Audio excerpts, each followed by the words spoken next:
Thank you, Deputy Presiding Officer. I will begin by saying I'll be very pleased to support the Labour amendment this evening. I cannot support the Conservatives, as I do believe that Conservative austerity perpetuates gender equality. But on the eve of International Women's Day 2017, this is a good day to talk about sex and power. Women, as we've heard, make up 52% of the Scottish population, but we don't see that reflected in our own Parliament, and we see even less so in council chambers across the country. Yes, 3 of our major parties are led by women, and they are fantastic role models for young and old alike. Yes, we have a First Minister who helped deliver Scotland's first gender-balanced cabinet, and yes, many parties, including my own, operate a gender balancing system to select candidates, with the SNP using all-women shortlists in the 2016 Holyrood elections for the first time. And when people suggest that women should be there on merit, they are asserting that women are less able than men, and that is why fewer of them are elected.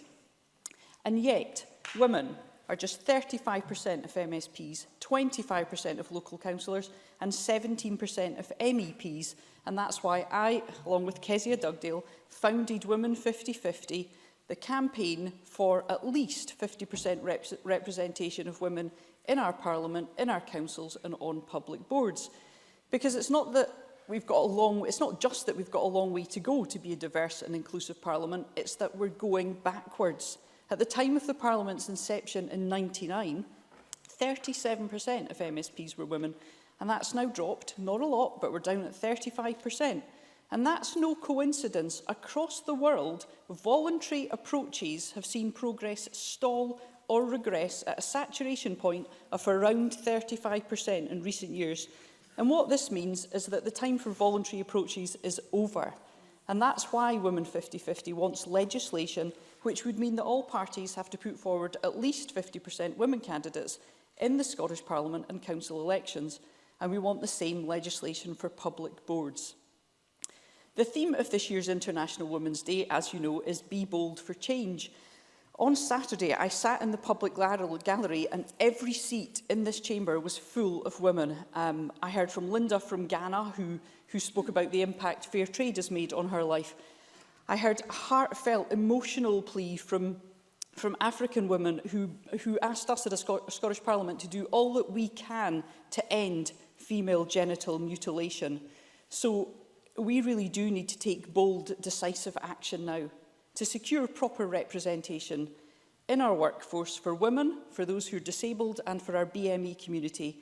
Women should be equally represented in civil and political life. And it's not just the Parliament that's lagging behind. You'll be aware of these figures, but they bear repetition. Women make up 28% of public body chief execs, 26% of university principals, 7% of senior police officers. Women are 63% of secondary school teachers, but only 41% of head teachers. Women are 19% of major museums and art galleries directors, and just 14% of national sports bodies chief execs. Most shockingly of all, women are 0% of CEOs of top businesses. And as Annie Wells, I believe, suggested, there are no women who are major newspaper editors. And it really is no wonder that when you're reading the papers, you'd think women in Scotland simply didn't play sport. Laura Muir, for example, has to break a European record and win 2 gold medals to find herself gaining coverage. But it's quite normal to report at length on a lower league football match that men happen to be taking part in.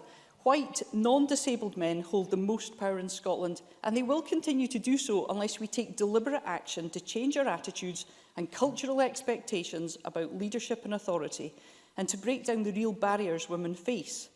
These include structural issues like a lack of flexible work, unlawful harassment and discrimination, through to the insidious assumption that women just don't belong around decision-making tables. One of the biggest barriers to gender equality is the economic inequality between women and men in Scotland. If you're struggling to buy your tea or pay your bus fares, you're less likely to become involved in politics. This exists in the formal economy where the gender pay gap and lack of access to sustainable jobs means that women earn less and they have less influence than men. But to understand the full story of women in work, and Elaine Smith focused on this issue, we need to look beyond paid work and consider the invisible work carried out largely by women. We know that women devote twice as much time to household work as men. At least 62% of unpaid carers are women. Unpaid work props up our economy, but it's not included in the calculations of governments and international financial institutions. So all that unpaid caring that women and some men do for children, sick and disabled people and older people goes uncounted, despite its enormous contribution to our economy and social well-being. I'm pleased to support Engender's call today. They're working to make work visible by gathering women's accounts of days in which they work in the formal labour market, but they plan meals, buy groceries, do laundry, collect medicines, provide personal care for children and older people, cook, clean, manage their households. I acknowledge that there are exceptions, but how many men in this chamber can say the same? Presiding Officer, the World Economic Forum predicts the gender gap won't close entirely until 2186. This is too long to wait. We need to be bold for change, and until we see at least 50% of women in Parliament and at every level of government, until there's a complete reduction in violence against women, we won't see the change we need.